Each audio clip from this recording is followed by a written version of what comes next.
Comment on fait pour motiver son entourage quand nous-mêmes on n'a plus l'énergie pour trouver cette motivation? Comment on fait pour motiver l'entourage quand nous-mêmes on n'a plus l'énergie pour trouver cette motivation? Je pense que quand on arrive au bout, on a, je pense, un regain d'énergie, mais pour renaître en fait en quelque sorte. C'est comme s'il fallait peut-être aller jusqu'au bout de quelque chose, être complètement épuisé et exploser le truc pour justement que ça reparte. Et avec le temps, j'ai compris que c'était quelque chose de naturel en fait, avec beaucoup de temps. Pourquoi est-ce qu'il faut du temps pour comprendre les choses? Il faut du temps pour comprendre les choses parce que tout ce qui met du temps a de la valeur, je pense. Et le fait de comprendre les choses, y a un peu ce prix-là à payer, peut-être. C'est peut-être pour ça qu'on parle de leçons de vie, ce genre de choses, de leçons de vie, de souvenirs, des choses qui sont gravées. C'est des choses qu'on ne peut pas acheter. Et c'est des choses qui sont tellement précieuses qu'on échangerait pour rien au monde. Tu vois? Qu'est-ce que tu changerais si tu le pouvais? Bon, en fait, je me suis toujours dit que je pouvais changer beaucoup de choses, mais vraiment tout. Et en fait, je changerais rien du tout. J'aurais certainement pas mieux fait, de toute façon. Et que ce qui devait arriver est arrivé, et c'est bien pour ça que je suis là en face de toi aujourd'hui. Voilà. On a du mal à accepter ce qui devait arriver. On a du mal à accepter ce qui devait arriver parce qu'on s'imagine, je pense, pas mal de choses. Et on se projette par peur. Des fois, ça nous rassure aussi de se projeter parce qu'on se crée une réalité dans laquelle on veut se connaître, se reconnaître. Voilà, c'est une manière de se rassurer. Et finalement, quand on tombe sur ce qu'on connaît pas, ça fait très peur, c'est hyper déstabilisant.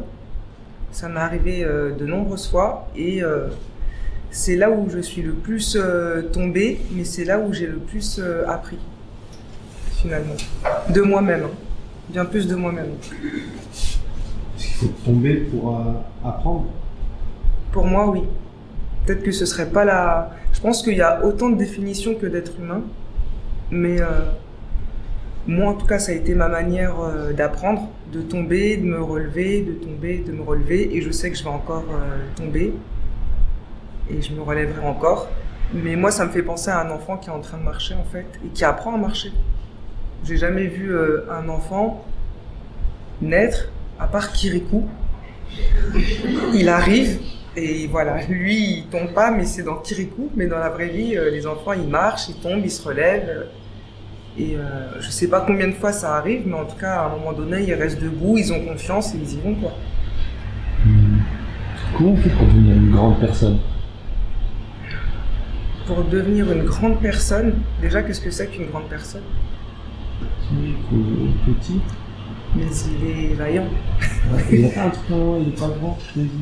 Kirikou est petit, mais c'est mon ami. Quelque chose comme ça, je sais plus. Je prends la référence et puis après voilà dans quoi je me retrouve. Mais t'es la deuxième personne à me parler de Kirikou dans les interviews. Ouais, peut-être qu'il y a un lien entre vous deux. Il y a peut-être L'homme est psychothérapeute. Eh ben, moi je suis dans le travail social, c'est encore autre chose. D'accord. Mais la question c'était quoi déjà? Comment on fait pour devenir une grande personne? Je pense que faut avoir vécu de grandes choses. Des choses qui nous transforment, des choses qui transforment les autres, des choses qui marquent, qui changent des destinées, des trajectoires. Même si je parle de destinée, mais il y a toujours des destinées dans des sous-destinées, etc., etc. Alors, est-ce qu'on choisit de vivre ces grandes choses ou ces grandes choses elles viennent à nous? Je pense que c'est les deux qui se rencontrent, mais c'était prévu, en fait. C'est comme deux aimants ou deux pièces du puzzle à un moment donné qui s'emboîtent. On peut parfois, on tombe sur des puzzles où il y a plein de petits morceaux et ça met du temps. Et on ne rencontre pas finalement énormément d'obstacles. Et des fois, c'est des puzzles qui sont plus courts, Donc on va vouloir forcer, voilà, on va vouloir forcer peut-être à mettre des pièces dans des cases qui ne correspondent pas du tout, et bah, il y aura des ruptures, des cassures, de la souffrance, etc. Mais qui vont être nécessaires pour comprendre qu'il faut enlever le puzzle et en remettre un autre en fait.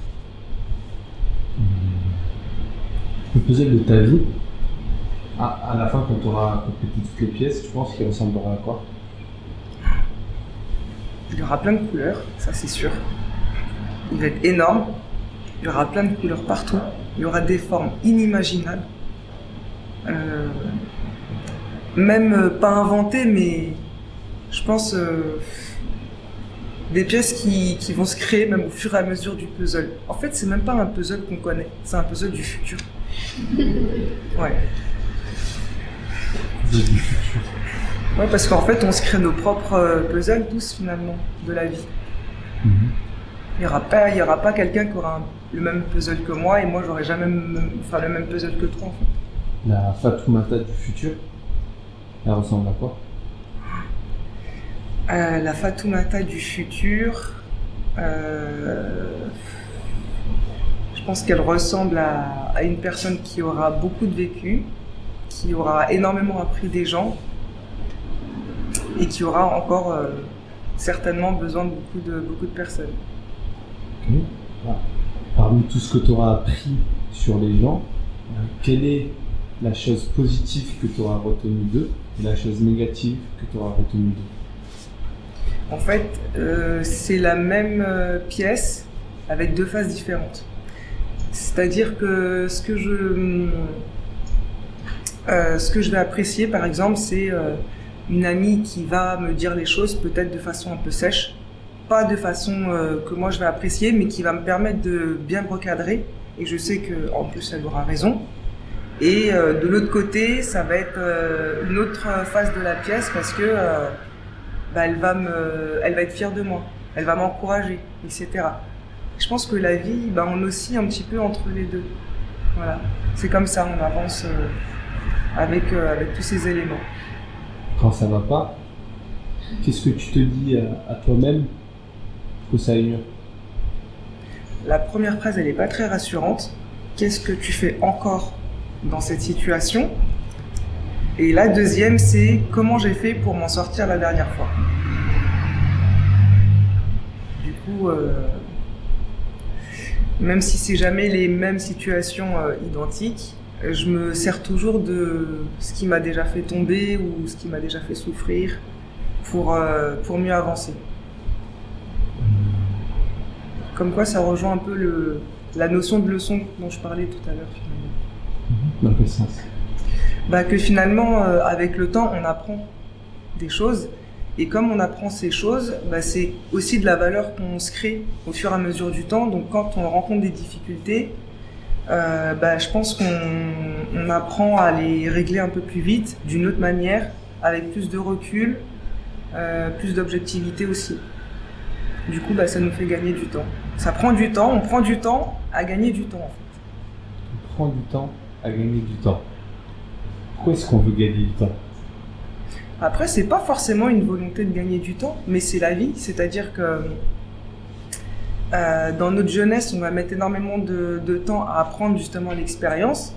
Et à un moment donné, à un certain âge, peut-être qu'on n'aura plus la même force, mais le chemin, il sera 4 fois plus rapide parce qu'on l'aura déjà expérimenté, on se connaît mieux soi-même, donc forcément, il y a des réponses qui vont être plus fluides, plus rapides en fait. Donc on aura gagné du temps. Merci à toi.